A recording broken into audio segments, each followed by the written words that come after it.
আমার সাকা সাহেব সুন্দর বক্তব্য দিচ্ছে, তার জন্য তাকে ধন্যবাদ। এবং আমি 3 নম্বর ওয়ার্ডের পক্ষ থেকে কেউ যদি বক্তব্য দেওয়ার ইচ্ছুক থাকে, কোনো আবেগ প্রকাশ করার ইচ্ছুক থাকলে আমাদের হাত জায়গায় নিশানা দেবে, আমরা তাকে বক্তব্য দেওয়ার সুযোগ করে দেব।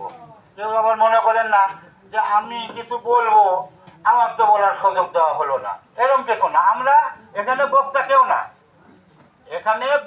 না, আমরা কোনো বক্তার দাওয়াত দিচ্ছি, আমরা দাওয়াত দিচ্ছি 3 নম্বর বাসী।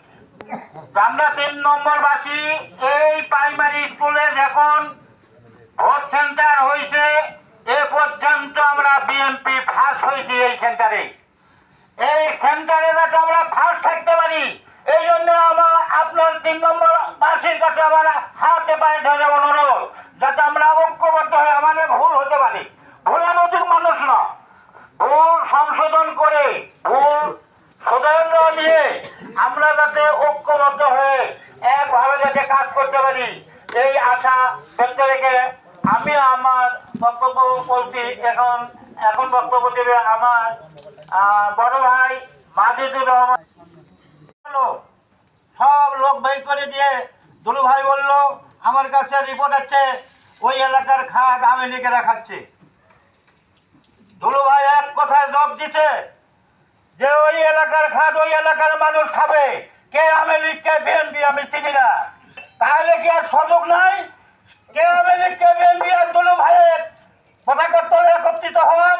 বিশাল সুযোগ আছে। আমরা সব কিছু ভুলে দিয়ে আমরা ধানের শীষের পতাকার তলে একত্রিত হয়ে আমরা সামনে নির্বাচনে বোঝা দিতে চাই 3 নম্বর ওয়ার্ডে আমরা ধানের শীষের লোক আছি। এই মর্মে বক্তব্য বলে আসছেন আমাদের এই 3 নম্বর ওয়ার্ড বিএনপির সভাপতি রফিকুল ইসলাম। আচ্ছা, সরি, এই মুহূর্তে বক্তব্য নিয়ে আসছেন নাটোর নলডাঙ্গা উপজেলার জিয়াবন্দের। তার কিছুক্ষণ পর আর এক পুলিশ অফিসার ফোন দিল। রাত্রে অতি সাহেবের নাম্বার থেকে ফোন দিতে পারে নাই, ওনার ওয়াইফের নাম্বার থেকে আমাকে ফোন দিচ্ছে। এ বললো ভাই খুব চাপ, আপনাকে কিন্তু আমরা না ধরলেও র্যাব ধরবে, আপনি পালা থাকেন। তারপরে 14 দিন পালা থাকলাম। 6 তারিখে আমি এলাকায় এসেছি। তো অনেক বিতর্ক হয়, অনেক কথা আমার কানে আসে, কিন্তু আসলে কোনো গ্রুপ না। দুলু ভাইয়ের হাত ধরেই আমরা রাজনীতিতে আসা এবং দুলু ভাইয়ের রাজনীতি আমরা করি। এখন যদি কোনো কারণে দুলু ভাই নমিনেশন দুলু ভাইকে দেওয়া না হয়,